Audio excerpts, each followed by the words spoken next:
ازيكم عاملين ايه؟ يا رب تكونوا بخير. النهارده هنعمل مع بعض الفول الجاهز او الفول المعلب. هنعمله بالطحينه والليمون بدون اي افتكاسات خالص خالص. بس قبل ما ابتدي الفيديو ما تنسيش تعملي لي لايك واشتراك وشير للفيديو لو عجبك. تعالوا نشوف هنعمل الفول مع بعض ازاي. انا هنا استخدمت فول امريكانا الساده، بحبه جدا بصراحه. بحس ان جوده امريكانا حلوه، وكمان الحبايه بتاعه الفول فاتحه وكبيره. مش ما بصراحه تحفه جدا الفول ده. هنعمله ازاي؟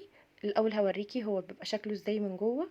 ادي الفول اهو، الحبات بتاعته كلها كبيره وصحيحه وسليمه وكمان فاتحه. لو حابه تستغني عن الميه اللي موجوده فيه براحتك، مش حابه هي ما فيهاش اي مشكله خالص. تمام كده. على طول هنزل على طول في الكبه، لان احنا عندنا مش بنحب الفول سليم، يعني بنحبه مطحون. مش بتحبيه على طول استخدميه كده. تمام. هضربه في الكبة وبعدين هجيب الطاسة بتاعتي على النار او القلاية، واحط فيها شوية زيت. لو عندك زيت حار يا سلام، ما عندكيش يبقى استخدمي زيت ذرة زي ما انا استخدمت. شايفين لون الفول عامل ازاي؟ فاتح جدا وتحفة بصراحة جدا جدا. انا عجبني الفول جدا. احط عليه رشة كمون ورشة ملح وكمان عصرة ليمون، وبيبقى معايا احلى طبق فول في الدنيا. انا بجد بحب التحويجه دي، بسيطه وفي نفس الوقت بحس بطعم الفول. لكن التوم والبصل والحاجات دي انا بحبها برضو، بس يعني بالنسبه لي دي احسن طريقه فول في الدنيا.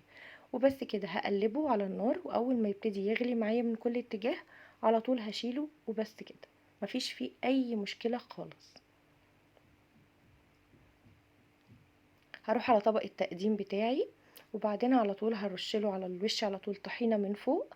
وما بحبش احط الطحينه على النار لان بتمسك كده وبتتلسع معايا على النار. بحبها كده على طول على الطبق، واحط لها رشه زيت ورشه كمون ورشه شطه، ويبقى معايا احلى طبق فول في الدنيا. وبس كده هقدم طبقي معاكم.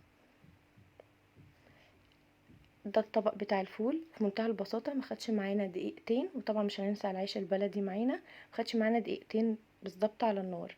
لو عجبك الفيديو ما تنسينيش بلايك واشتراك وشير، واشوفكم في وصفة جديدة من وصفات إسراء. كل سنة وحضراتكم طيبين.